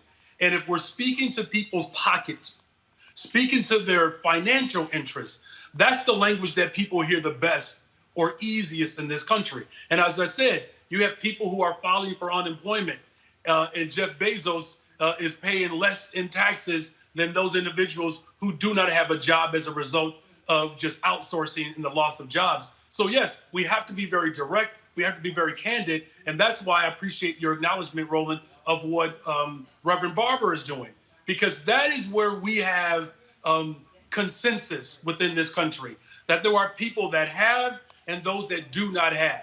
At the height of the Depression, when white unemployment amongst white men had reached 35%, our country called it a national crisis. And white men were literally given shovels before there was stuff to dig. We have reached that moment in this economy. And if the Democrats are serious about building this coalition in the interest of workers, black, brown, white, the coalition that 84 and 88 brought us, that led to other mayors being elected across the country, we have to speak to the economic interest of our communities. And that's where I believe we can find unification. All right, folks, got to go to a break. We come back. We'll talk about the Toronto Raptors president. Remember the white cop who said how he was just abused and beaten down and hurt? We have the body camera video of that cop, and he was a lying fool. That is next on Roland Martin Unfiltered. You want to check out Roland Martin Unfiltered? YouTube.com/Roland S. Martin. And subscribe to our YouTube channel. There's only one daily digital show out here that keeps it black and keep it real. It's Roland Martin Unfiltered. See that name right there? Roland Martin Unfiltered. Like, share, and subscribe to our YouTube channel. That's youtube.com/Roland S. Martin. And don't forget to turn on your notifications so when we go live, you'll know it. Census takers will be visiting households to make sure we are counted. Too much is at stake. Respond online today. Shape your future. Start here at 2020census.gov. As our community comes together to support the fight against racial injustice, I want to take a second to talk about one thing we can do to ensure our voices are heard. Not tomorrow, but now. Have your voices heard in terms of what kind of future we want by taking the 2020 census today at 2020census.gov? Now, folks, let me help you out. The census is a count of everyone living in the country. It happens once every 10 years. It is mandated by the U.S. Constitution. The thing that's important is that the census informs funding, billions of dollars, how they are spent in our communities every single year. I grew up in Clinton Park in Houston, Texas, and we wanted new parks and roads and a senior citizen center. Well, the census helps inform all of that and where funding goes. It also determines how many seats your state will get in the U.S. House of Representatives. Young black men and young children of color are historically undercounted, which means a potential loss of funding for services that helps our community. Folks, we have the power to change that. We have the power to help determine where hundreds of billions in federal funding go each year for the next 10 years. Funding that can impact our community, our neighborhoods, and our families and friends. Folks, responses are 100% confidential and can't be shared with your landlord, law enforcement, or any government agency. So please, take the 2020 census today. Shape your future. Start at 2020census.gov.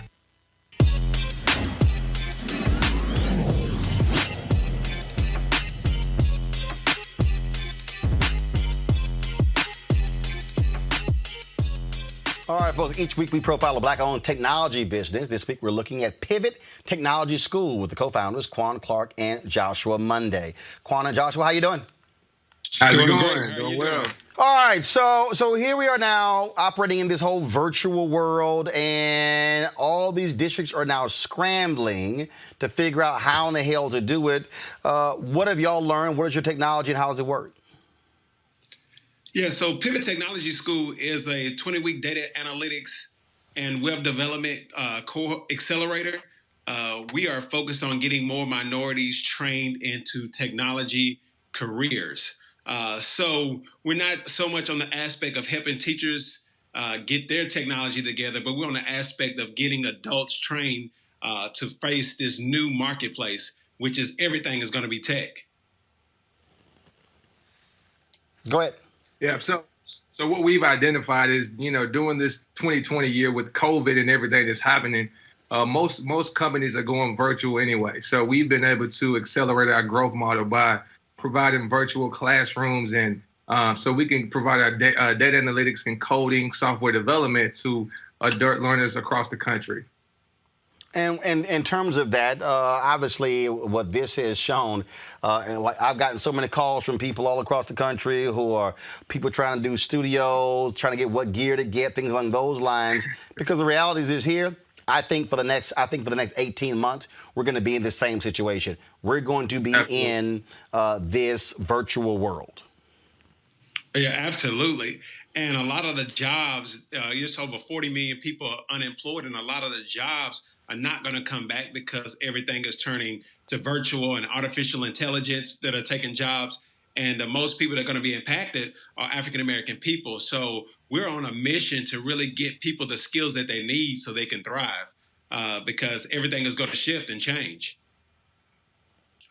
Yeah, we've really just identified a gap. Right now, African Americans are really underrepresented in tech. You know, I've spent about 15 years in tech myself, and you know, I got to a point where I was really the only African American in most of my departments, which really kind of spawned up the vision and mission that we have now. And we're just trying to train all minorities across the country, you know, change that psychological barrier that tech isn't for them. And look, you do have to, frankly, introduce it in a way where people actually understand it and they get it. You say it's 20 weeks. Folks have gone through this. Where have they gone after they've gone through this accelerator? What kind of jobs, things along those lines? Yeah. So we have partners all across the country that are pipelines. So we're pipelining people from Pivot Tech to some of the best jobs in the country, from Amazon to ACA to HealthStream. So as long as people have skills, we're lining them up for jobs. You have so many people that when you look at the pay cycle, when you look at the average wage for African-American household, it's less than $58,000.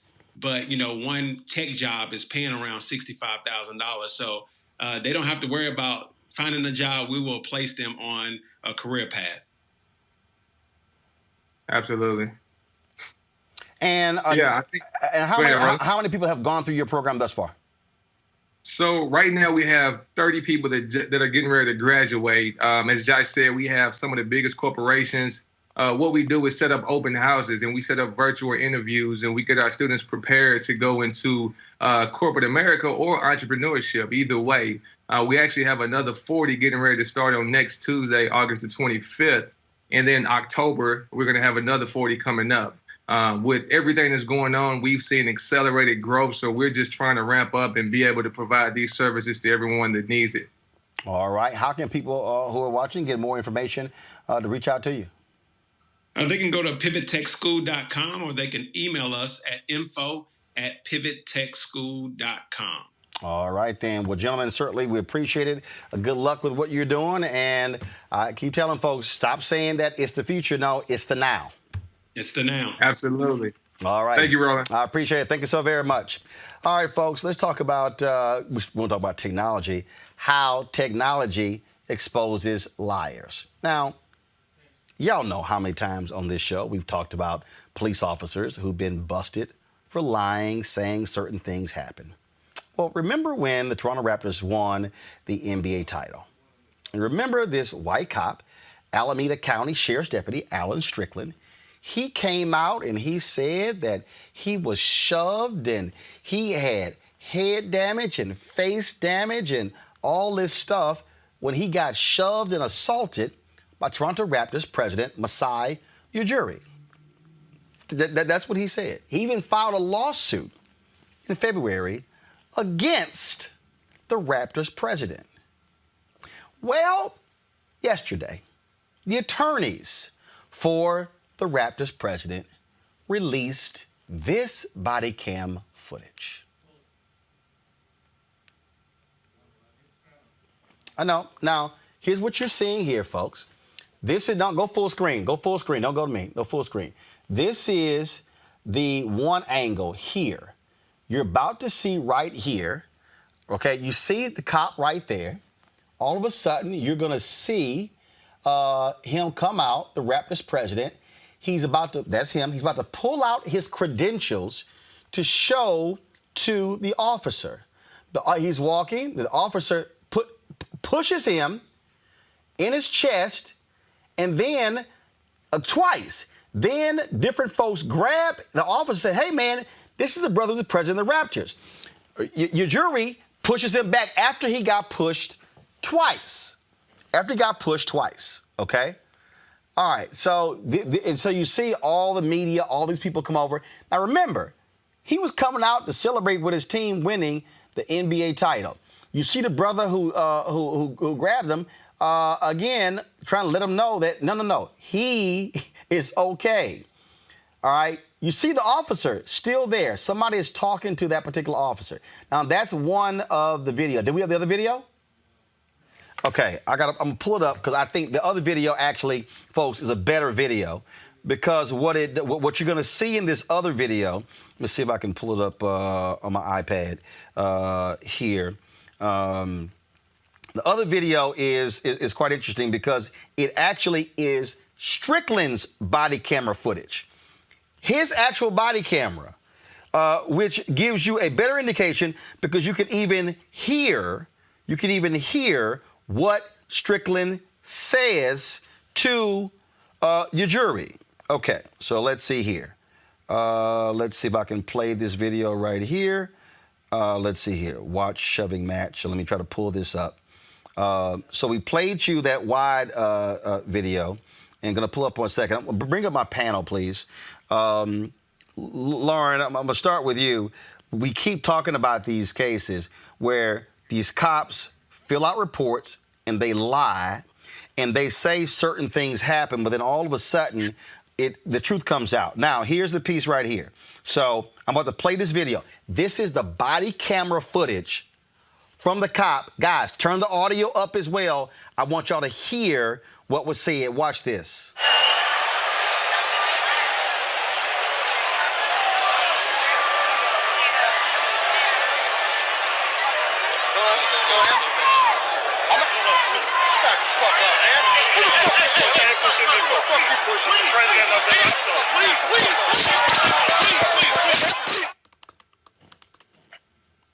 All right.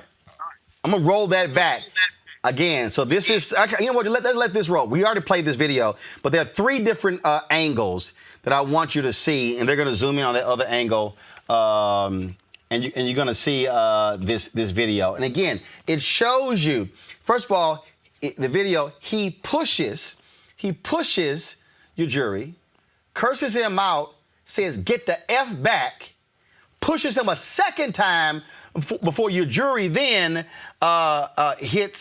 pushes him back. And so all these folks ran with the story. You'll see it. So I just showed you the body camera footage of the cop. This is the security footage from the Golden State Warriors. And in Strickland's lawsuit that he filed, he alleges that your jury assaulted him. That you see this here. Pushes him in the chest once, words with him, pushes him a second time, and then he gets pushed, never falls down. He just gets pushed in the chest. In the lawsuit, Strickland said, quote, he suffered injury to his body, health, strength, activity, and person, all of which have caused and continue to cause plaintiff great mental, emotional, psychological, physical, and nervous pain and suffering. Remember, the Alameda County Sheriff initially wanted the Raptors president charged with battery of a police officer, and the sheriff, Lauren, claimed that your jury struck Strickland in his jaw and shoulder. But the DA office declined to press charges. Yeah, why not? Why not charge him with the Kennedy assassination? I mean, everybody implicitly knows what the rules are. The police understand, they say something, right? I mean, they know that. They also know that a white person accusing a black person of something, inherently, they're going to be believed. So write up a, civil court case or criminal court case and you pile stuff on. And generally speaking, the media, this is the other thing they understand, another sort of unwritten rule that's obvious to everybody. The media is going to believe the police. And what the police say and what they put out there is going to become the narrative of the story. And I mean, believe the police without checking anything. So you're just quoting this authority that told you that this happened this way. And, you know, frankly, in most civil situations where you have someone that puts their hands on you, you have the right to engage. The minute that he pushed him like that, that was assault. So now, your jury could have engaged him with equal force. But because he's in a special class, Strickland, my God, if he had done that, then we would be talking, you know, in most jurisdictions, a lot of jurisdictions, you get a mandatory sentence if a cop says that he was assaulted by you. So check this out, Robert. Check this out. So this is from the Bleacher Report story. The Alameda Police Department recommended battery charges against Ujiri after the alleged altercation. The DA's office declined. Quote, Mr. Ujiri attended a meeting with the district attorney's office focused on matters that we believe merited constructive, structured mediation and conflict resolution and were better handled in a setting outside the courtroom, according to the Alameda District Attorney's Office in October 2019. Let me translate that, Robert. We saw the body camera footage. That SOB was lying. So we are not trying to look like some damn fools. And so this thing is going to end right now. Well, look, Roland, there's a reason the police reports are not admissible in court. I've had many cases like this, and unfortunately, as an African-American male, unless you have a drone or you have footage of you 24 hours a day, you aren't given the benefit of the doubt. And we hear from the Laura Ingrams of the world, shut up and dribble. You're a millionaire. Why are you even worried about these issues of Black Lives Matter and police brutality? Because guess what? If nobody knows who you are just some tall black dude who has to be subdued like any other black dude, and they treat you with that exact same level of respect, which is none at all. So Mr. Ujiri, not only should this case be dismissed against him, now he has the right to countersue this officer. This is part of the reason that I think many of us have been going after sovereign immunity and qualified immunity so hard, because I think that not only should he be able to sue the officer, he should be able to go after his pension fund, go after his retirement fund, go after his Roth IRAs, go after his children's college fund, go after his car, go after his vacation house. I think that's the only way you send the message to law enforcement, because when we talk about criminal justice reform, we're not simply talking about police shootings, we're talking about the interactions between the African-American community and law enforcement, and unless we are willing to deal with these systemic issues, we will continue to see the continued indignities against African-American men in this country. See, Brandon, you're elected official, and this is, look, you're a county commissioner. Check this out. Again, this is the line that Lauren talked about and we always talk about by these damn police departments. Go back to my iPad. The Alameda County Sheriff's Office initially stated Ujiri didn't have any credentials on hand when he was stopped by Strickland, though videos later showed that Ujiri, in fact, had his credentials in his right hand. The officer later said he didn't have the right credentials to get onto the court. Ujiri had a red badge, it claimed, but required a purple badge and gold armband. It gets better. It gets better. The Alameda County Sheriff's Department also said that Ujiri hit Strickland with 2 fists and struck him in the jaw. It said it had video proof. This is where the county officials in Alameda County should say, yo ass fired, yo ass fired, yo ass fired, and you fired. All y'all were lying because all they had to do was not listen to this lying ass white cop, but play his body camera footage, and that would have showed you everything. Yeah, I think the only thing they left out was that he was 6'8", 450 pounds, right? And amped up on ecstasy. Exactly. So this is the struggle I think that Robert was alluding to of what it means to be black in America. We always have to justify us being there. whether that's Trayvon Martin or whether it's the president of a major basketball organization. And it's not just saying that these folks have to be fired. What I would challenge this particular county to do is what we're doing. We're re-examining the role of policing and incarceration as a whole in Cook County. We spend more money on policing and jails and incarceration than we do on healthcare. And so this is not just simply about an individual, right? Though we know we have some bad actors and some individuals that are part of institutions. But this is also about an institution that protects this. And so the county has to challenge these institutions. And the way you do it, I believe this is what Robert was getting at and what you're getting at, Roland, is that you have to challenge the resources.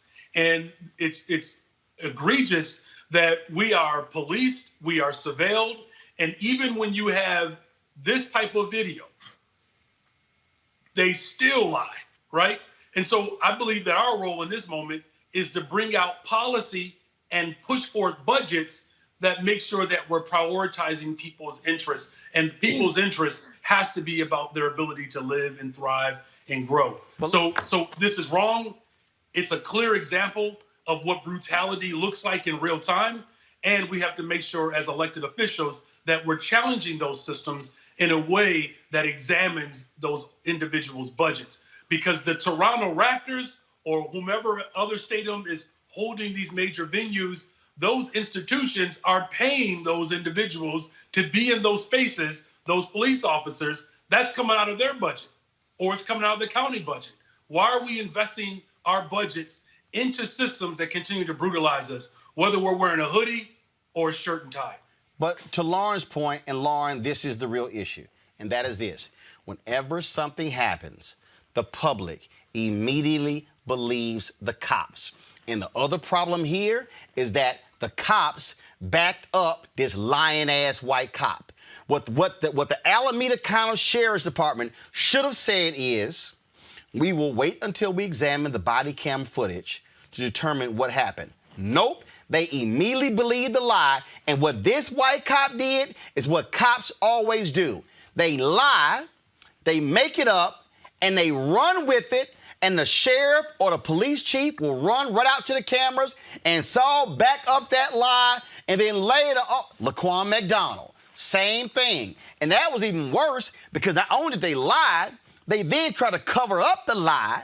They went to the Burger King and erased the video footage was there, then tried to hide that dash cam video, and they were backed up by Rahm Emanuel and a city office who fought the release of the video, and it was only released when some media reporters were able to get it released. That's how the system protects lying cops. Well, at least on that one, the consciousness of guilt told them, let's hide the video, right? This dummy, Strickland, knew that the video existed of him assaulting your jury and went for the lie anyway. I mean, you would think that, and that shows you the level of arrogance, because you would think in the back of Strickland's mind, he would have said, well, you know what? I know I pushed this guy twice for absolutely no reason. He's reaching his jacket to take his credential out, and I made a big deal out of this and made a fool out of myself. So let me not get into a big thing. The fact that he knew that lying was going to work for him, the fact that he knew he could effectively make up any story he wanted to and get away with it, sort of tells you all you need to know about the legacy of what it is to be African-American in this country when it comes to effectively the fact that you never get the benefit of the doubt. I actually think this doesn't just extend to law enforcement people lying about African-Americans. I just think that people implicitly know that if I lie about you and you're African-American, I am going to be believed over you if I'm not African-American. I mean, it's just, it's an unwritten, obvious fact. So this guy is a guy in a suit and a tie. And, you know, the other thing, too, that we don't really talk about that much is the fact that there's a resentment there that nobody talks about. You know, you're a security guard or a sheriff or somebody doing security at one of these games. This is a multi-million-dollar business. You're watching African-American males make multi-millions of dollars, very popular. They're entertaining. You're the lower person on the totem pole. And that's not the way it's been in America for 400 years. And unless you're an athlete or an entertainer, it's generally not the case. And I think there's a resentment that builds up that leads to these types of moments, quite frankly. Well, again, my whole deal here is, first of all, your jury is countersuing. I hope he countersues his ass in a huge way. And again, I keep saying this, and I don't care. It should be stated in any one of these departments. If you lie in a statement, you lose your job. Gotta go, excuse me, gotta go to a break. Oh, wow, Al is now kicking up. Gotta go to a break. We come back. More on Roland Martin Unfiltered. You want to support Roland Martin Unfiltered? Be sure to join our Bring the Funk fan club. Every dollar that you give to us supports our daily digital show. There's only one daily digital show out here that keeps it black and keep it real as Roland Martin Unfiltered. Support the Roland Martin Unfiltered daily digital show by going to RolandMartinUnfiltered.com. Our goal is to get 20,000 of our fans contributing $50 each for the whole year. You can make this possible. RolandMartinUnfiltered.com. Fill out your 2020 census and include everyone who lived with you as of April 1st. Kids, uncles, anyone. They don't even have to be family. Now remember, this count helps inform where billions in federal funding goes each year. So shape your future and start here at 2020census.gov. All right, folks. We are. I was meant to mention to y'all this early. Did y'all see? Did you see, Robert, the story where what's his name? What's that nut? Brit Hume, in his effort to praise Jill Biden's speech, called her speech very likable in contrast with Michelle Obama's hard, angry edge. I'm like, y'all white folks love, and then Tucker Carlson followed up by calling her a victim speech, saying she wants you to shut up and accept her dominion over you. Lord, Michelle Obama sure gets these white men to show themselves, doesn't she? 2024. The biggest fear on the right is that Michelle Obama will be running in 2024 for president, and they are doing their pre-buttal right now to try to create a narrative around that. What about running in 2024? Ain't no Republican beating that. What do you say in 2024? What, say it again?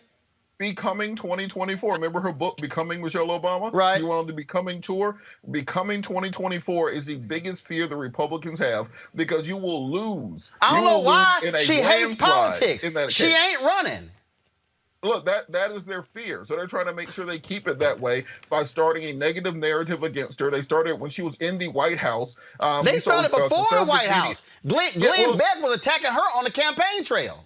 Look, you saw even conservative media after her speech, Big Mike was trending on conservative media because they've had this smear against her because she's a tall woman, that somehow she's a trans person. That is what Republican media is trying to do to sully her, just to try to keep her from ever running against them because they know she will have a 1984-style landslide victory, and that is the biggest fear of Republicans. So whenever you see these slurs against Michelle Obama, understand that it comes from a position of God-like fear of the Almighty, knowing what will happen if she decides to run for office, because it may eradicate the Republican Party the same way that the Whig Party went away, the same way that the Democratic Republicans went away, the same way the Federalists went away. Michelle Obama can personally destroy the Republican Party, and that's what they fear.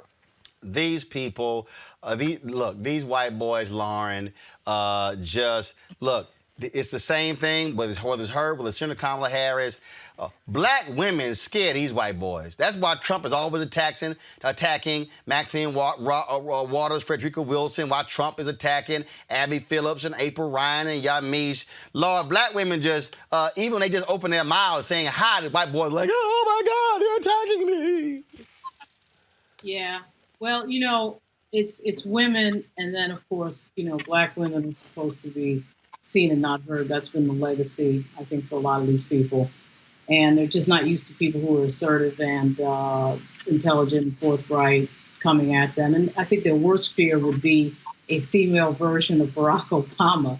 The male version is what got us the big flip out that resulted in Donald Trump getting elected. So imagine another Obama. That really is their biggest fear. And you can see that the cards that are being played now on the right, with some exceptions. Obviously, the Lincoln Project is out there, and some people, figured out how crazy the Republican Party has become. But I do think that Donald Trump, in the end, was a reaction, certainly to Barack Obama. It was a backlash to Barack Obama. So when they see, Michelle Obama out there hitting the home run with probably the best convention speech so far, they get fearful. I mean, you saw what happened when Barack Obama first got into office.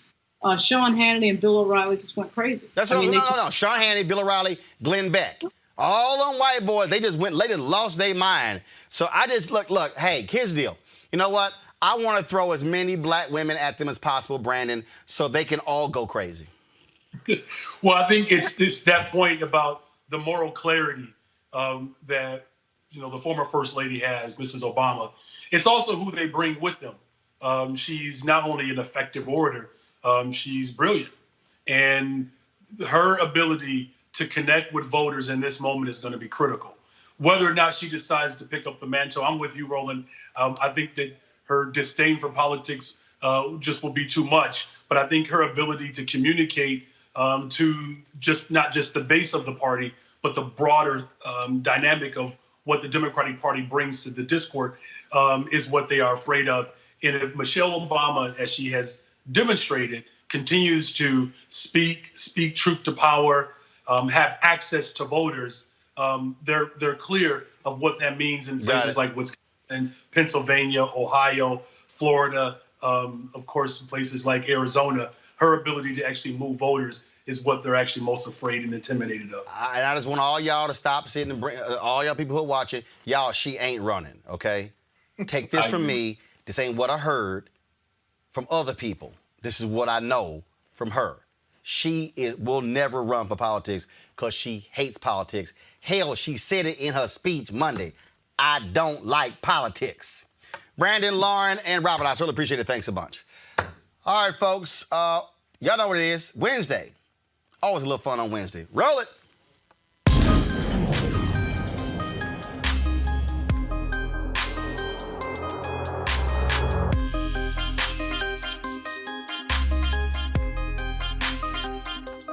We always try to have a little fun on Wednesday, and things went a little viral when this video dropped on social media.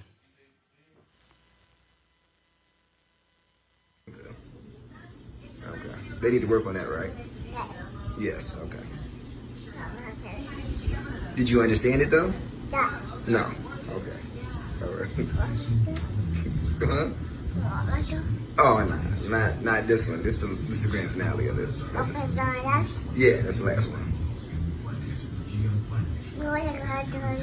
That's what I was wondering. I don't know what they're going to do next season because they did some stuff this time. Exactly what I was thinking. Oh, yeah. Right. Don't bring that again. You know what I'm saying? Don't do the same stuff. You know what I'm saying? Yeah, I was thinking that. Yeah. Yeah. Like, go somewhere else with that, but don't bring it here. You know what I'm saying? Yeah.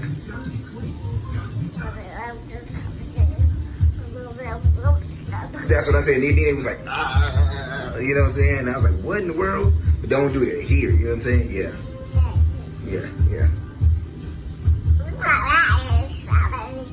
Really? I thought the same thing. We think a lot alike, huh? Oh, that's crazy. Right. All right, y'all. Joining us right now is father comedian DJ Pryor. What's up, man? What's going on? Okay. Okay. I think you're breaking up there. Say it again. What? DJ, you got that cricket Wi-Fi? Listen, nah, man, I got the real thing. You ain't got the real thing. All right, you there now? Can you hear me? I can hear you perfect. Well, I can't hear you perfect. That's the problem. Hold on. Let me see. Let me adjust. Hold on. Let me make sure we good. My internet good, brother? No, you don't. Hold on. Have you done a speed test? See, this is the devil. It's the devil working right now. That's the devil. Oh, Anytime something goes wrong, it's the devil. Okay, it's the devil. Okay, I think we finally got you there. Were you surprised at how this video just took off? I was, man. I was, because I had no clue that it was even getting posted. My wife, I didn't find out till it was already 300,000 in. So hold on. Your people, wife, your called wife me, shot it. Your wife shot it, and you had no idea that she had posted it? I had no idea she had posted it. He had shot it like a month she posted it. Wow. And then, of course, it just took off. And folks are like, he is really having a conversation with his baby. Right, exactly. And it just took off. It took a life of its own, man. I think by the time I got notification of it, it was like we were 300,000 in. And people, and my wife had told somebody she was pregnant or something. I didn't know what was going on. And then come to find out, she had posted a video. I went online and I saw it, and I was like, damn. And it went crazy from there, man. It took on a life of its own. Then people started sharing it, and it was crazy. We went to bed. I think it had like 1.5 million hit. Woke up the next morning, it had like 25 million hits. 25 million. Wow. How has it changed? Yeah. Has it resulted in bookings? How has it helped your career? It opened up a lot of doors. It opened up a lot of doors. Being able to stand-up comedy. I've been doing stand-up now 17 years. And then it opened up just to be able to speak on the behalf of Black fathers, to show the world that we're here. We're present, and we've been present for a long time. So I became this unofficial spokesperson on behalf of Black fathers. And that's an honor, man. That's something I take real serious, and I'm humbled by it. You know what I'm saying? So I think I was more so moved by that, is being able to show the world and showcase Black fatherhood. That was dope to me. More than my career, that was more important to me, to show that Black men we're making these kids, but we're in these kids' lives. Well, absolutely. And of course, at the end, it also was funny. Yeah. So it gave the best of both worlds. It was like showing I can act and I can, be funny, but then it was still showing that I'm a dad and got to show my sensitive side. And it did all of the above, man. So it was dope. It was a dope experience, man. And then Will Smith got a hold of it, and that's when it took off, man. And when he got a hold of it, and it was gone after that. It was like, yo, that Will Smith got it. And I was like, oh yeah, like that's it. And then I choked up a little bit when I heard Will Smith share that. I was. Have you heard from Will Smith? Hold on, you're breaking up again. Will Smith. I said, have you heard from Will Smith? Can you hear me? Yeah, go ahead. Not personally, no. Not personally, no. But some of his team, yes. I've dealt with a lot of his team, but I haven't met him personally. Gotcha. So you heard from his team? Yeah, I heard with his team. I went and actually met with some of the members of his team to work on a project that you'll be hearing about here soon. Ah, okay. That's a pretty good thing. That's a pretty good thing. Yeah. Well, it yes, is. man, I'm blessed. Well, it really was, like I say, a pretty funny video. We saw it, loved it, cracked up laughing, and certainly had a good time with it. So that's why we had to get you on the show. And I was sitting here. I'm trying to. I appreciate you, man. I was sitting here trying to see if we could arrange a phone call, but he ain't answering the phone. Customer you are calling. Yeah, I was calling. Oh man, you was calling. I thought I was going crazy. I was like, do I hear somebody? It's ringing in my ear, but I wasn't gonna say nothing. Yeah, I was calling Will Smith. So hold on, let me do this here. I'm gonna do something different right here. Give me 1 second. Let me see if I can do this. All right, no, guys, hold on. Here we go. All right, calm down. I hear everything, control room.